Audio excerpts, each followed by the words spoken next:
Everybody, good morning. And of course, if you're not familiar, watching called the box seat, and for watching. And first of all, and most importantly, I am on the show with comedians known as Fig and Rodney Perry. Talent's not in today, and my man Amir Sealy, who's sitting in for my man Talent, who's not in today. If you guys are not familiar with these comedians, they've been in and around the comedy game for years. I mean, like I always say, you guys been in comedy since before I had kids. So first of all, how's you guys' weekend? It's the first Monday in May. I start with you, Fig. How's your weekend? Man, the weekend was great, man. Except for me being a little under the weather after taking one of those vaccines, man. I'm like, Lord have mercy. It had me down for a little bit, but I'm up and around now, baby. I'm feeling good. Yeah, that affects everybody differently. I'm back. Rodney Perry, how you doing this weekend? How's your weekend? It's been a good weekend, real busy, man, for the last like 10 days. I've been working on a couple of different projects. So just working, man. You know, beware what you ask for because you might get it. Ain't that the truth? Mr. Amir, how you doing today? How's your weekend? I'm good, man. Weekend was good, man. And we had some beautiful weather here in NYC. So had an opportunity to get out, just get some sun and, you know, be out in the beautiful weather and enjoy. Hopefully it'll stay around for a while. As y'all can see in the background, it's a little gray today. So, you know, y'all got to forgive me. Yeah, no, it's all good. It's all good. Let's get this thing started, man. Usually I always start the show with what we call a COVID report, which gives you guys an update what's going on with COVID and the world of sports. And the first thing I got to say is the Orlando Magic coach, Steve Clifford, he was finally cleared. He's going to tune back. He's going to end up coming back and be able to get on the sidelines. And he should be back on Wednesday, as it looks like he's going to be coaching as Orlando faces the Celtics. And Dennis Schroeder from the Lakers, this morning, news just dropped that he's going to be out the next 14 days for health and safety protocols. We all know the way the Lakers are looking right now. That is going to be a major story. We're going to circle back to that when we talk about the Lakers. First hot story I got to talk about, guys, is I'm going to start with you, Rodney, because at the simple fact being, this is a domestic violence type of story. I want to start and just hear all you guys' thoughts about this. Here's the situation. The boxer known as Felix Verdego, he's a lightweight boxer. He was charged with basically the body of a missing woman was found. He was charged with the murder. They're trying to figure out what the whole details are. Now, he's charged because he punched her. He's, you know, when you're a boxer and your fists are licensed, you know, that's a whole nother story. He punched her, looks like he knocked her out, and he threw her over the bridge, which possibly killed her. She's 27 years old woman in Puerto Rico, and she was pregnant. And he did this. And right now, he's sitting waiting to be released on this. Rodney Perry, tell me what your thoughts are when you hear the domestic violence situation going on now, you know, now trickling down into the world of sports, because as we all know, some of these athletes, you know, it's just a bad look, man. I don't even know what else to say. What's your thoughts, Rodney? I mean, you know, I always say when you got violent people do violent things, but that's not true of all fighters. Most people got control over themselves, but it's really sad to hear this story, man. I mean, people closest to you get the brunt of this activity, but we don't know if the guy's in drugs or anything else is involved. So, man, I'm sorry for the young lady and her family, man, to have to go through this. Right. Fig, let me ask you, when you hear something like this, and we all know the world of sports, the world of sports of boxing is a violent sport anyway. What is your thoughts when you just hear of a boxer punching a woman, knocking her out, and basically killed her and then threw her off the bridge? What's your thoughts when you hear about that? I mean, it's serious. You know, it's horrific, man. I always say that, you know, sports is a modern day form of gladiators. And when these guys take what it is that they do into the general public, man, it's horrific. For any time, you know, for a man to put his hands on a woman is horrible, especially somebody who is professionally trained to fight, where fighting is his profession, whether it be boxing, MMA, or whatever. To put your hands on somebody, you know, a man to put his hands on a woman, man, it's just in violence is horrible. I wholeheartedly agree. Amir, tell me what your thoughts are when you hear about this, bro. You know, Man, this one is it's always disheartening to hear about a man putting his hands on a woman regardless. In this particular case, it's even more disheartening because, again, to the point that you made when you posed the question, he's a gentleman who has his hands are licensed as lethal weapons. So, regardless to whatever the issue may have been, or again, like you said, until we know the full story, who knows? But, sir, you most certainly cannot use your hands in any way, shape, or form to try to resolve an issue, obviously between you and another human being, that results in you using them in a malicious way. And unfortunately, it looks like, to some degree, based off of some of the information that's coming to this point, the story is really convoluted and, seems kind of messed up. But yeah, this is not a good look for this gentleman at all. Let me just ask you this last question, and I'm going to ask you guys tell me what you think. I'm going to start with you, Fig, and I'm going to ask you, when you hear of a man hitting a woman and everything else, does this almost tell the younger generation that it's okay for you to put your hands on a woman? Because at the end of the day, we all know that domestic violence happens outside of sports anyway. But does this almost like give them the okay to say, hey, it hurt, it happens, let's deal with it? I mean, what's your thoughts when you hear this? What you think, Fig? I don't think it gives the younger generation permission to do that. What I think gives them permission to do it is whatever the consequences comes after the act.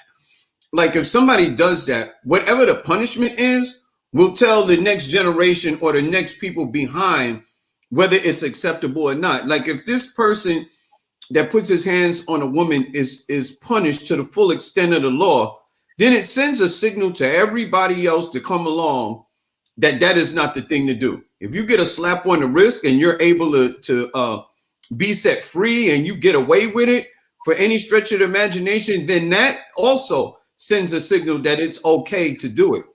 It's up to the justice system to decide whether it's okay or whether it's not okay. Morally, it's horrible. Absolutely right. Absolutely right. Rodney Perry, what's your thoughts? I mean, as I'm reading a little more into the story, man, apparently he was having an affair. He has not been charged in this crime, but he is a person of interest. And that happens, I mean, as a crime buff and a guy that watches all these shows and reads a lot about this stuff, the husband is always going to be the first person they look toward to figure this stuff out. And that's what's happening to him in this case. I don't know if it has anything to do with his boxing career, but it seems like in the photos that there's a really happy family. He has a daughter with this young lady, and but it looked like he did step out, and that's why they're looking at him now. So we're gonna have to keep an eye on the story to see how it pans out. Right. And me and Sealy, what's your thoughts? Again, I don't think that any time we see anything from any sports figure or any normal person doing specific things, it's a sign for the younger generation. I think we still have to, go back to bringing these kind of stories to the public at large so that this way we can have that discussion.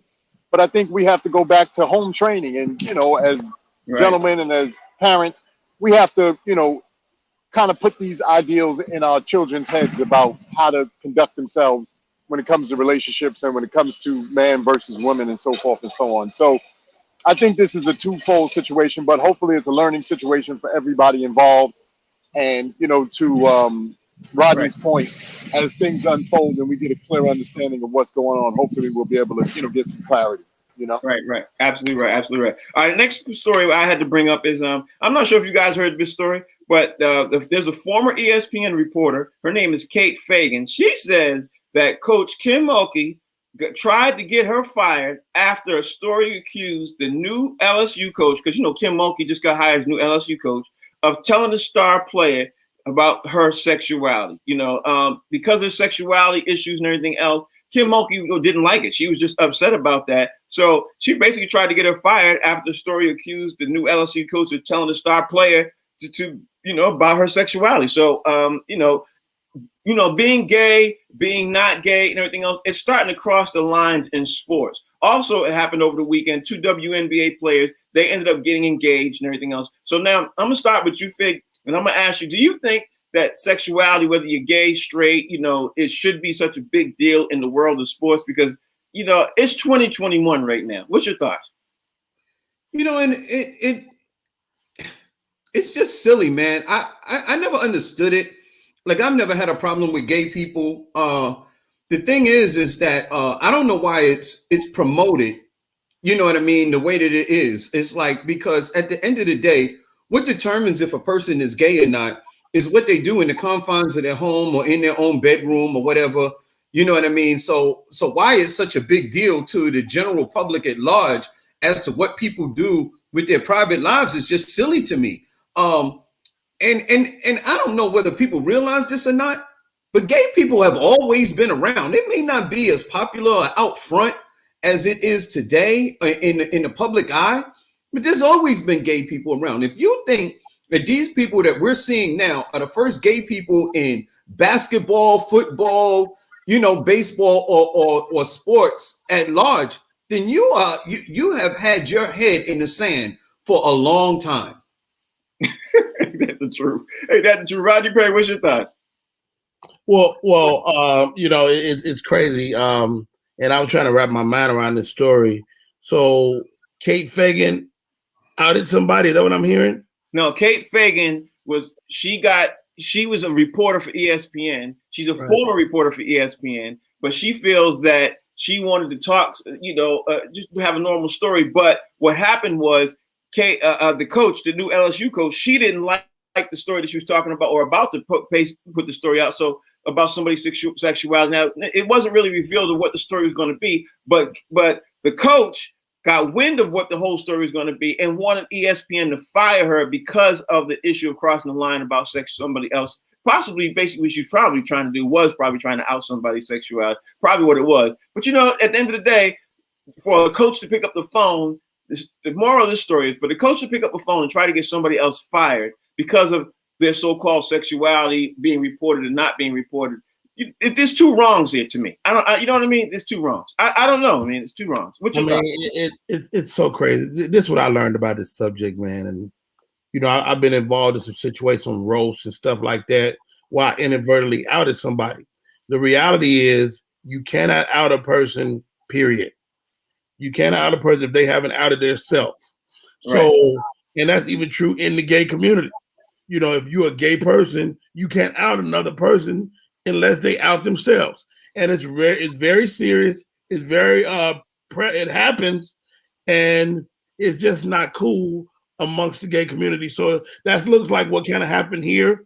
And Lucky calls Kate Fagan the job. Yeah, no doubt. I mean, what's your thoughts? To both Fig and Rodney's points, it is one of those things that, and to your point, at this stage of the game, I don't understand why this is still such an amazing or major story to us.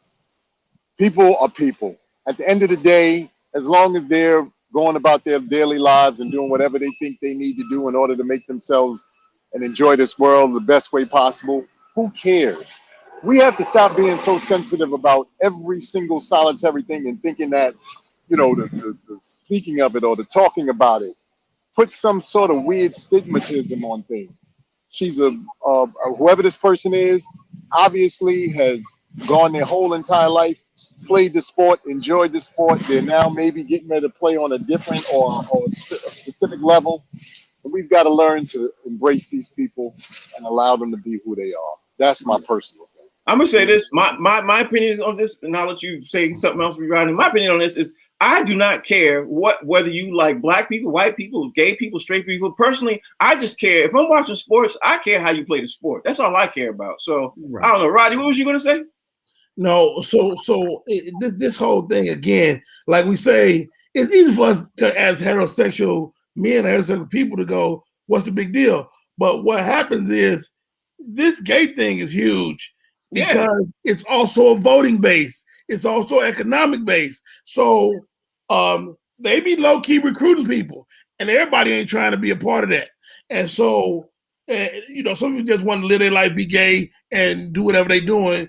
And some people is like, if you gay, we need you to be vocal because we need another voice on our side. That's a great point. And that's what they're shooting for, I think, sometimes. So it's really interesting, and they're always looking for advocates, even straight people, So it's really interesting, man.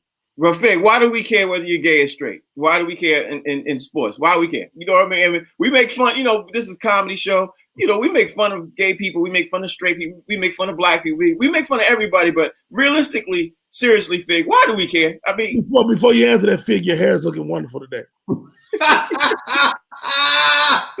Thank you so much, Rodney. I swear. Don't be outing me. Don't be outing me.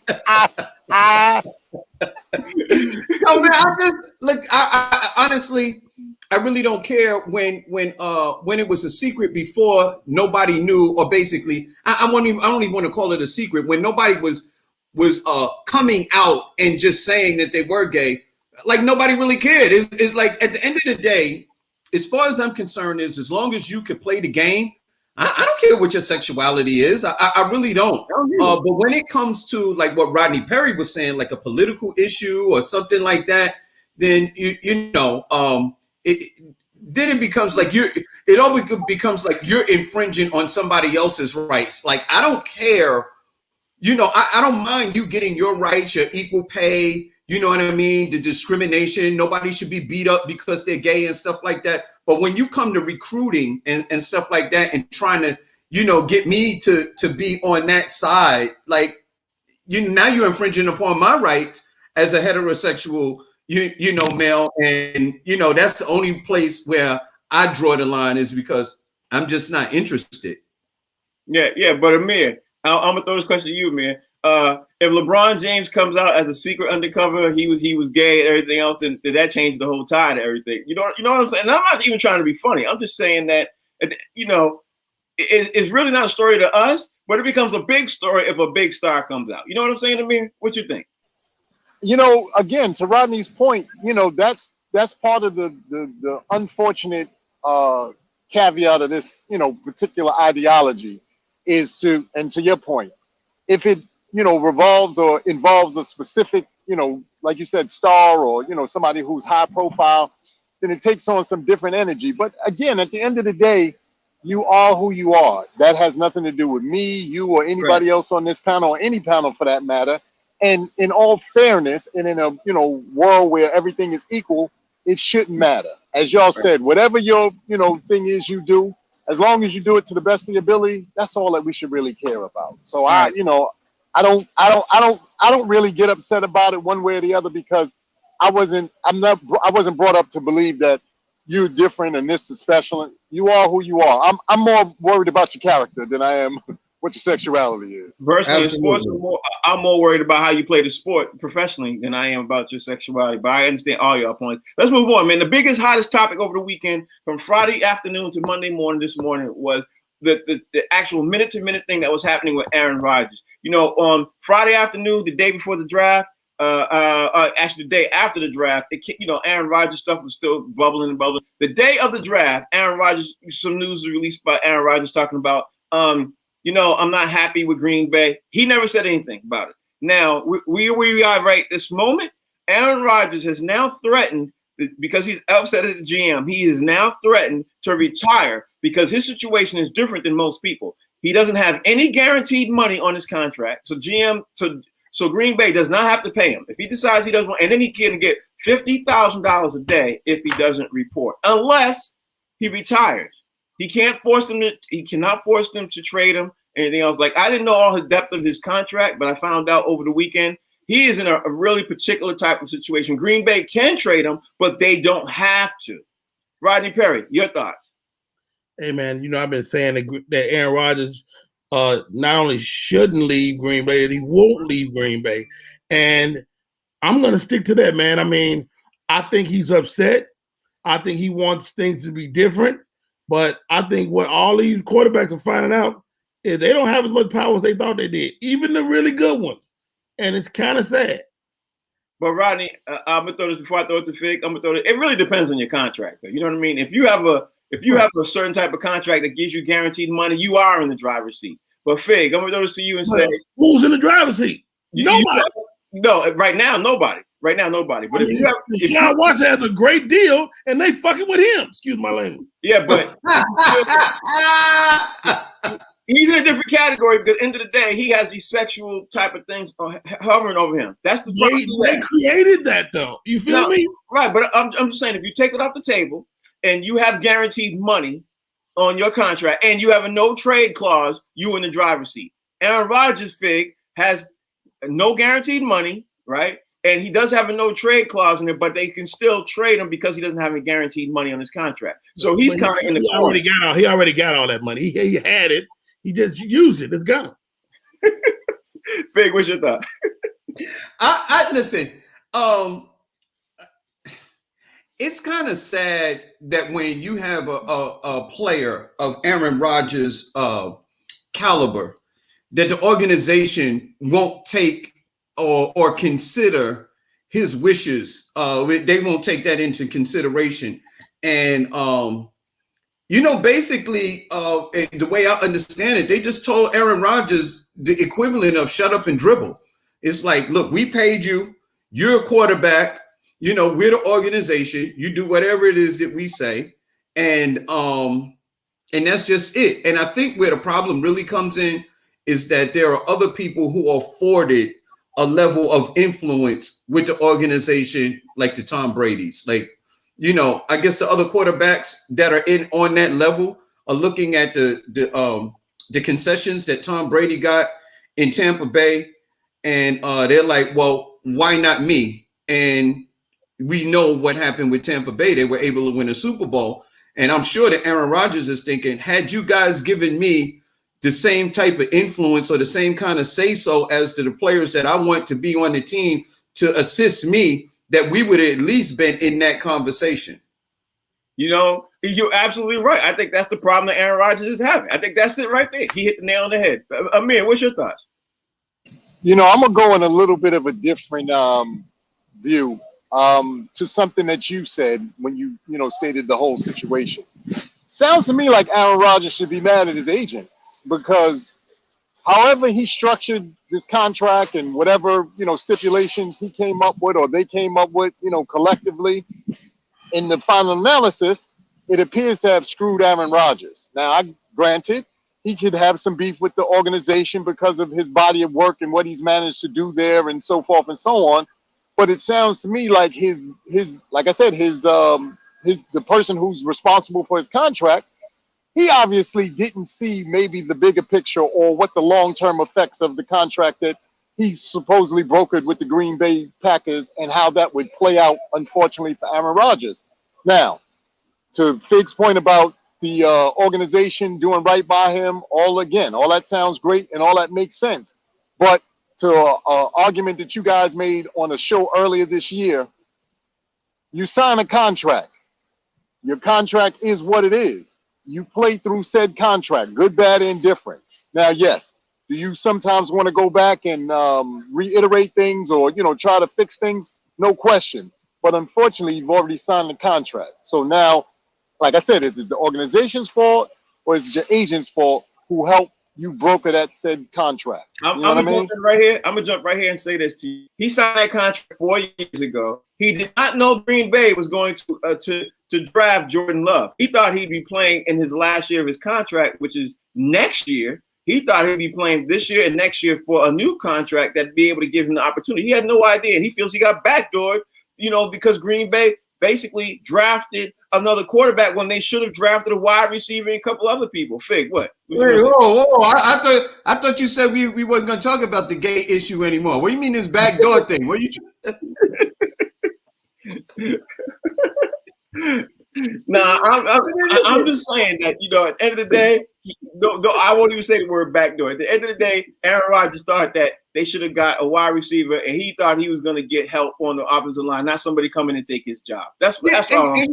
And you know what else didn't happen, Frank? You know what else didn't happen? Go ahead, Fig. No, I'm just like, you know what else didn't happen? Tom Brady didn't go to Tampa and get all these concessions either. So that's another caveat to why Aaron Rodgers, like I said, I think he may be feeling the way that he feels because he saw the influence that Tom Brady was able to get and get all of these weapons that was able to help him win when Green Bay drafted your successor. And this is a guy who just won the MVP of the league last year. He's like, yo, if you were the guys had given me maybe a small portion of what Tom Brady had, maybe we would have won another Super Bowl. Roddy? Here it goes, guys. First of all, Aaron Rodgers can only blame Aaron Rodgers. At the end of the day, his name is on the contract. He can look at the team. He can look at everybody else, and he can look at Tom Brady. Tom Brady did what he didn't do, and he's not going to do. Tom Brady got off that New England train. Mm-hmm. You know, of course, when you get off, you can start to make new deals in a new place that's excited to have you. Aaron Rodgers, when they got love, Aaron Rodgers should have got out then. Mm-hmm. But he didn't. So now he's up against the wall because he played. Now he just got to play and hopefully have another great season. And maybe, but he's not going to ever have the influence of Brady. And Brady is ripple affecting the whole league. The guys looking over there like Brady went ahead and picked the team. How come I can't do that? You know, because I know guys better than y'all do. And so that's what's happening everywhere. A lot of guys, especially like Aaron Rodgers, are wishing that they had made similar decisions as Brady, but you didn't. So, but he might be Rodney Perry. He might be doing that, setting himself up to do that right now. There's a couple of teams he could walk into right now. Like I heard talk to him, maybe ended up on the Raiders, but these are dysfunctional organizations. Like he can go somewhere else, but it might not be no better. Green Bay is still one of the best organizations in the league. Yeah, but Tom Brady went to a dysfunctional organization and made it functional. Tom Brady went. Tampa was good. No, Tampa was not good. Bad QB. They was good. Tampa was not good before they got. That's not true. They was on the verge. But everybody, they might have been on the verge, but everybody kept saying it was dysfunctional because they had a QB who threw 5,000 yards, but he had so many interceptions too. So I mean, like Amir, tell me I'm right or wrong. I think that the same situation is lining up for Aaron Rodgers. The only thing that he doesn't have going for him, the way Tom Brady had it and everything else, Tom Brady was free and clear. He was a free agent for the first time in his career when he stepped away to be able to go to Tampa Bay. He had never had that before. Aaron Rodgers is still under contract. Matter of fact, he's under contract for this entire upcoming season. Will be a free agent at the end of next season. So maybe he's lining up for right now, or maybe he's lining up for next year when his contract rights be up. But either way, he's not in the same boat as Tom Brady. You know what I mean? He is in one sense because he's getting ready to get forced out, but he's also threatening to retire. Amir, what's your thoughts, Amir?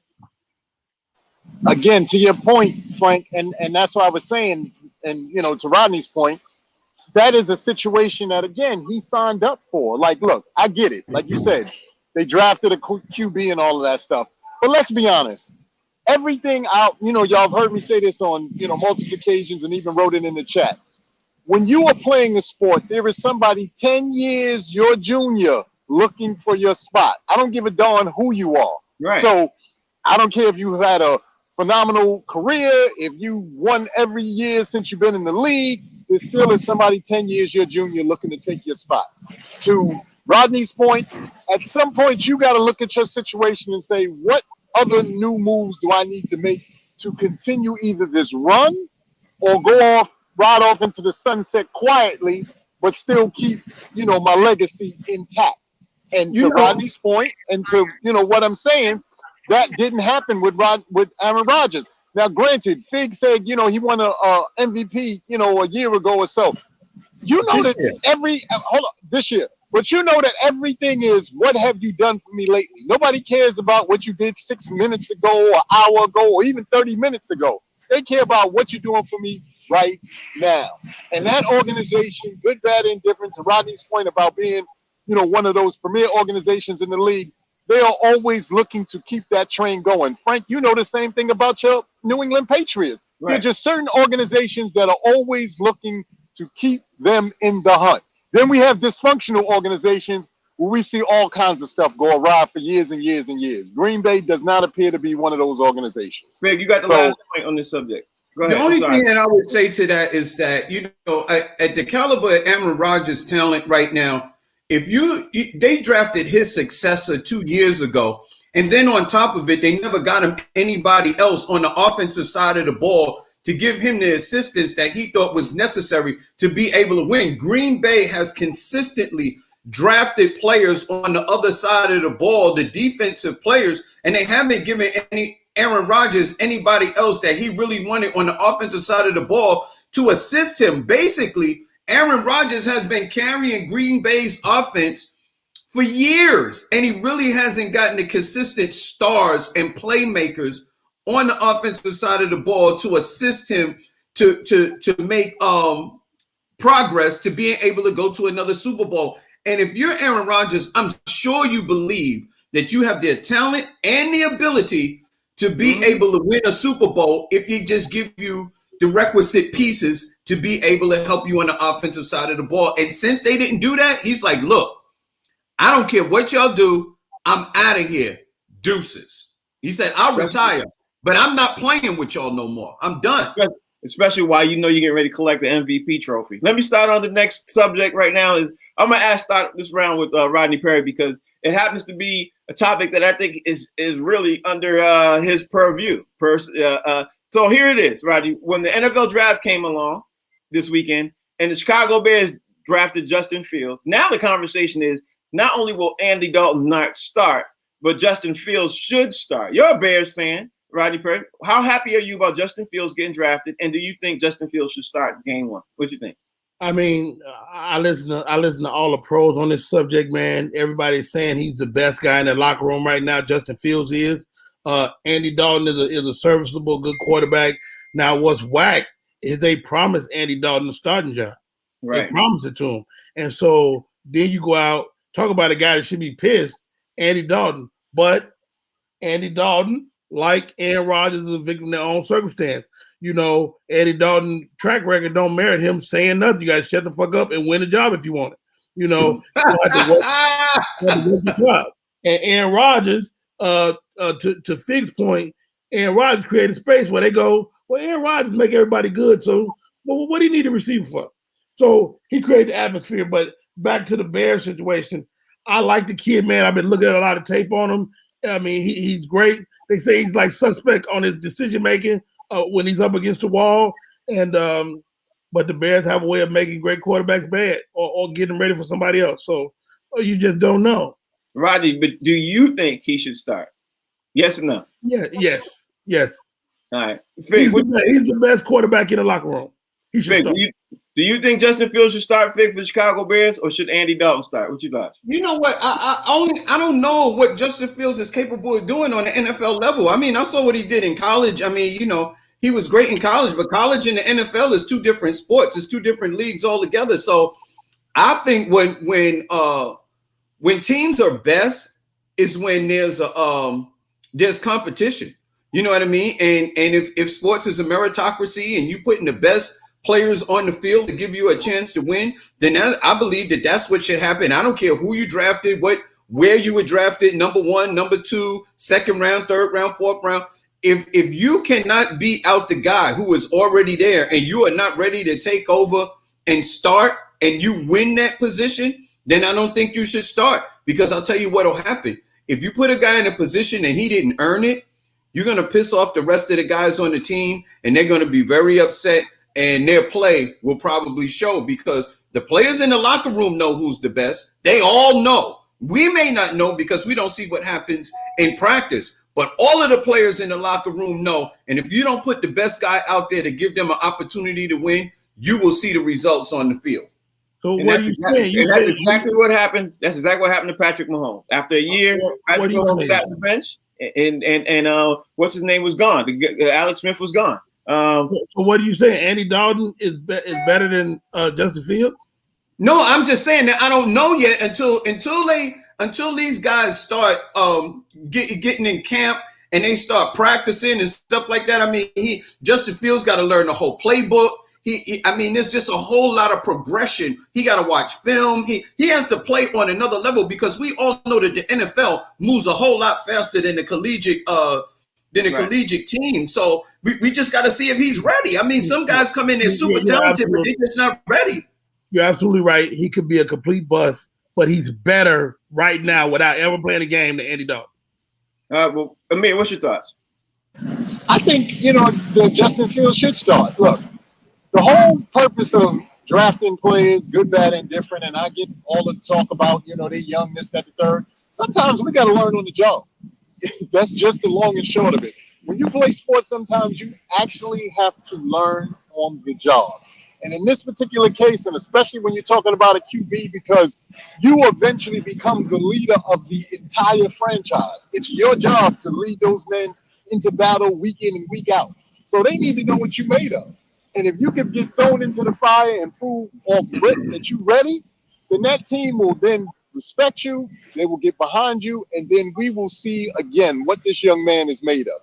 He already appears to have, had some changes in his life, even leading up to this point. So he knows what belies him. It's up to him now to take the reins and run with it. As Rodney said, Andy Dalton is a victim of his own circumstances. Look, anytime you got to be moved around as a quarterback or a player in general, you go out there every night and either perform or you don't, which causes the franchise to go, you know what? We giving this guy the franchise tag because we believe in him and we know what he's capable of in terms of helping to make our franchise better night in and night out. If you don't do that, then how can you complain? That's something that you created. Nobody else can, you can't put that blame on anybody else. And like I said, in this particular case, because the Bears have, fluctuated, for the last few years, they're looking to shore up that franchise and put it back on the map and put it back in conversation, just like we're doing. But, at the end of the day, nobody has mentioned this one fact. There's not too many NFL rookies who walked in on their first year after being drafted who led their team to a successful season. There's not too many. Matter of fact, I'm sitting here trying to rake my brain, trying to think of one. I know Peyton Manning didn't do it. I'm just going down the list of all the QBs who I know who are super great, who came in on their rookie season. Rookie year. Now, if they sat a year or if they played one horrible year and they started getting good, I could think of a whole lot of quarterbacks who did that. But usually, when you sit behind a QB, like if you look at Patrick Mahomes sitting behind Alex Smith, or Tom Brady sat there behind Drew. Oh my God. I can't think of his name. He's gonna kill me. But you sit down for a while. You sit down. Drew Bledsoe. You sit there for a minute, a hot second. You learn the playbook and everything else. Your play is different versus you getting thrown in there. That's why I think the Jets is about to, really wish they hadn't made that and got rid of their old QB. Let me ask you guys the last question about the NFL because I want to get into the NBA. Mac Jones. It's actually a pretty long list, Frank. A long list of what? Of quarterbacks to have great seasons their rookie year. Starting. Okay. Long list of QBs who won something? No, there's a long list of QBs who did okay. Make the playoffs. I said I'm talking about one. There's a kid. One Super Bowl, nigga. Yeah, that's my point. I mean, you can make the same argument for old dudes that don't make the number one person make the Super Bowl every year. Oh, well, give me three names off that top of that list. Russell Wilson, RG3, Andrew Luck, Andy Dalton. Hold on. Russell Wilson is on that list that wasn't his rookie season. That was his second season. So that list is already trashed to me. Rookie quarterbacks in the playoffs. Russell Wilson. That's not my stat. I don't think so. It's not my stat. I'm not making this up. What was the record? It's Russell Wilson with the Seahawks 2012. And he had a quarterback rating of 102. He had a great season. I gotta look this up because Dan Marino. Ernie Kosar. Dan Marino. Ben Roethlisberger, Matt Ryan. Oh, well, I guess there is a list. That's why people are doing it. There you go.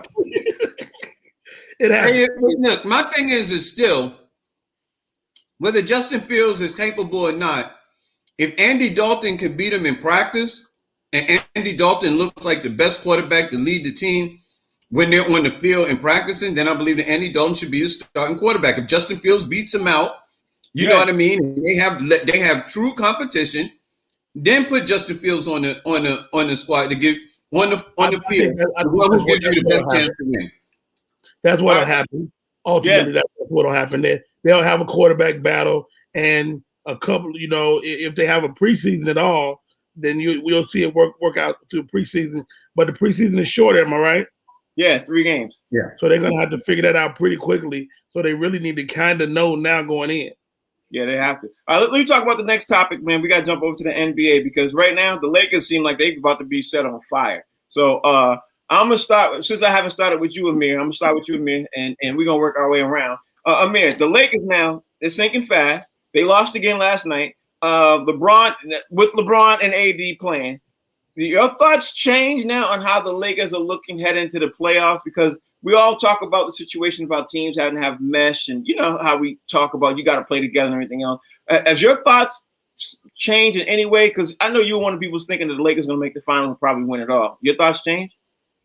You know, my thoughts haven't changed. I still think that they're capable of it. I think the biggest thing for the Lakers is, unfortunately, and as it has been for the entire league, is either through load management or players being injured, guys just haven't had enough time to gel and mesh together like you started this conversation with.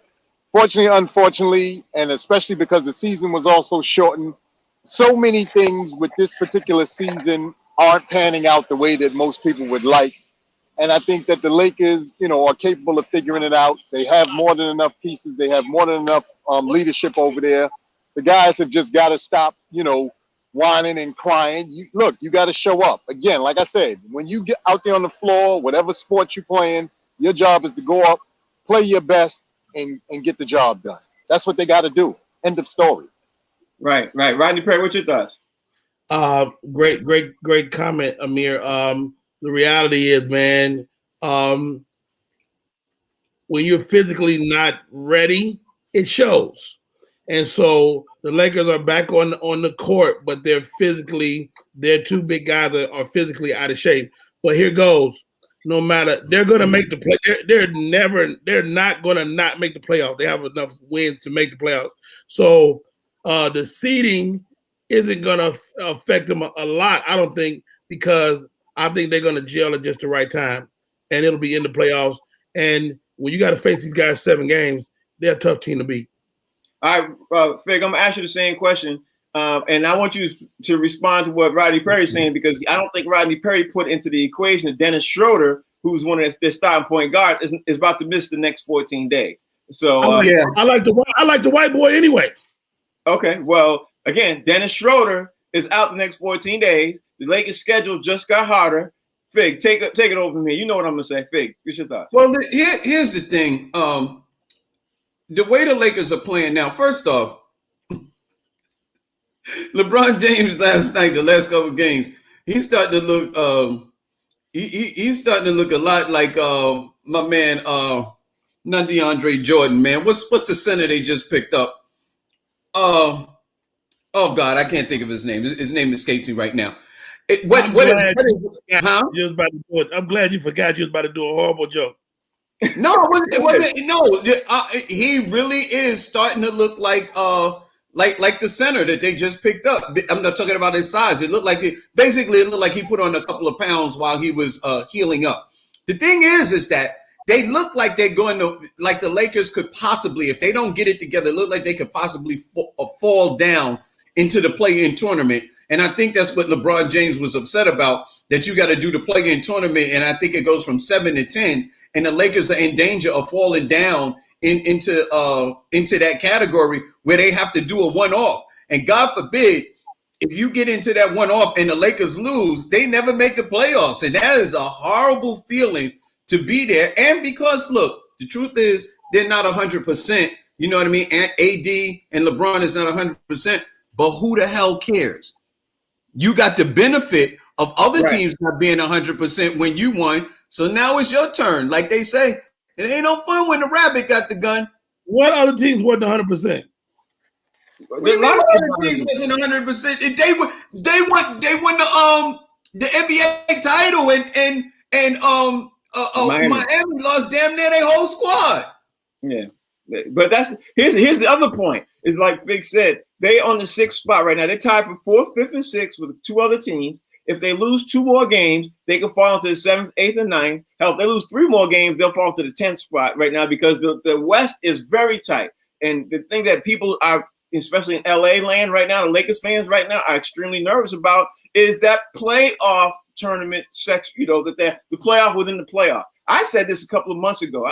Y'all remember this? I brought this up saying I hate this play-in tournament. I think that if you're from 1 to 8, you're in. If you fall from 1 to 8, you fall out, you're out. The whole thing of 7 through 8, 9, 10, and you all got to have a playoff within a playoff. I think maybe it might be sour grapes with LeBron James, but Amir, I'm gonna throw it to you. Do you agree or disagree with LeBron James's statement about talking about the playoff play-in tournament is horrible and shouldn't have happened? What's your thoughts, Amir? You tell me. Okay, now here's the thing, and to your point that you made, like you said a couple of months back, here's where I stand on that. Besides LeBron and besides AD, there are a ton of other players on that team. Here's what's supposed to happen. Your other players are supposed to go, hey, guys, our two main guys are out. We got to step it the fuck up. Excuse me for cursing. If you don't step it up, that is on you. So anybody who feels any kind of way who's part of the Lakers organization outside of LeBron and AD, they have nothing but themselves to look at. You guys had multiple situations to go into places and win games against teams that you should have won against that you didn't. Now, that is not on LeBron and that is not on AD. That is on the players who are left because for all intents and purposes, we know that it's always next man up when you play sports. Everybody gets a contract, good, bad, indifferent. We had Schroeder talking about, I'm upset because I was on the trading block. Guess when it was time for him to prove you shouldn't be on the trading block and the real reason why they drafted you, sir? Yeah, during that time when they was out. You understand what I'm saying? So at the end of the day, even with LeBron complaining and saying he thinks that it's unfair, so forth and so on, you have team members whose job is to hold down the fort. If they did not do that, then you got to look at your team members or they have to look at themselves and be upset with themselves. That's how I feel about that. Amir makes a good point because Montrezl Harrell came over to the Lakers and he's playing worse than what the Lakers had last year out of the center position. You know what I mean? Faye, go ahead. You know what I always say? They say when they say styles make fights, it really depends on what you ask to do and what kind of system the team plays, whether they're going to showcase your talents or not. I'm telling you that Montrezl Harrell is not playing the same way that he was playing when he was on the Clippers. He's not given the same responsibility. And your comment about Schroeder, we just talking about him being out for the next 10 to 14 days on the coronavirus protocol. So we can't blame Dennis Schroeder because that don't have nothing to do with him. He can't play if they tell him that he needs to be out because of the protocol. Listen, Dennis Schroeder was doing damn good when LeBron and AD was out. So you can't fault him. I don't think Amir was talking about that on purpose. Like, I don't think he meant. Amir, answer that. Go ahead so we can move on to the next topic. I wasn't saying that Dennis Schroeder is solely responsible because, like I said, when your two main guys are out, that becomes a collective team effort. Right. So even though, like you said, Schroeder was playing phenomenal out of his mind, again, you're the floor general. Guess what your job is to do? Hey, Fig, you're not holding up your end of the bargain, sir. What's going on? I'm coming out here night in and night out, and I'm doing my part. When are you going to step up and do your part? To your point about Montrezl Harrell, again, same thing. Yes, you asked to possibly play in a whole different, set of circumstances. But at the end of the day, sir, you are a rebounder. You have tenacity, and your job is to go make things happen. I don't give a damn where they put you at. That's your job. That's what you do. They're not asking you to come in here and be a three-point shooter and all that stuff. They're asking you to do the stuff that you already do. And the fact that you haven't lived up to that billing, again, that is on you. That's not on LeBron. That's not on AD. That's not on the coach. Effort is not something that's coachable. That's something that is either in you or not in you. Now let's move on to the next topic. So I want to get to the next one before we get up because time's rolling here. The Bucks played the Nets yesterday, right? I looked at the game, a large portion of the game and everything else. And I'm going to say right now for the record, I was surprised that the Bucks were able to stay in the game. But nobody, and I mean nobody on national media is talking about how PJ Tucker has been able to help the Milwaukee Bucks and make them play at the level they're playing. Now, I'm going to start with you, Rodney Perry, and I'm going to say, is PJ Tucker the answer that the Milwaukee Bucks need to help them get to the Eastern Conference Finals and possibly play Brooklyn? Or is he just, average player? I'm going to go on record and say, I think PJ Tucker might be that addition that they would need. What do you think, Rodney Perry? No, I don't think so. I mean, he's a good guy, good player, but he's not the answer for them. They got the Bucks. the Bucks go through the big man, the big dog, and that's got to keep happening. And PJ Tucker, although a good addition, is not he's not the savior for them. All right, Fig. I think they will make it deep into the postseason. Fig, you hear that? Rodney Perry's overlooking PJ Tucker also. What's your thoughts on PJ Tucker adding to the Milwaukee Bucks? What's your thoughts? His contribution is sorely overlooked. Just remember when the Houston Rockets was at their height, PJ and I don't mean height. PJ Tucker was an integral part, and when they got rid of Capella, PJ Tucker was the dude who played center. He played their biggest dude. He's a veteran. He's a worker. He's blue collar, and what PJ Tucker brings is a level of toughness that I don't believe they had on the defensive end of the ball. And I think what PJ Tucker also does is he holds those other guys accountable on the defensive end of the ball. Added to that, if you leave him open in the corner, he can knock down the three-point shot very proficiently. PJ Tucker is an invaluable piece on the Milwaukee Bucks, and I believe when they get to the playoffs, we're gonna see just how valuable he can be. You know what? He hit the nail right on the head, because that's every point I was gonna say. Amir, last point. You got 60 seconds, sir. I was gonna say, like you said, Fig absolutely nailed it. Everything he said is spot on. Right. And I think that PJ Tucker, to everybody's point, is gonna prove to be a valuable, person for their run this year. So I like that addition, and I'm looking forward to seeing what they do with that.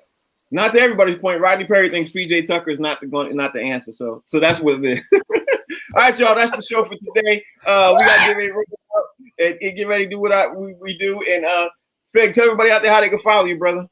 You can follow your boy Comedian Fig all social media platforms except for Facebook, because they banned me for 3 days at Comedian Fig.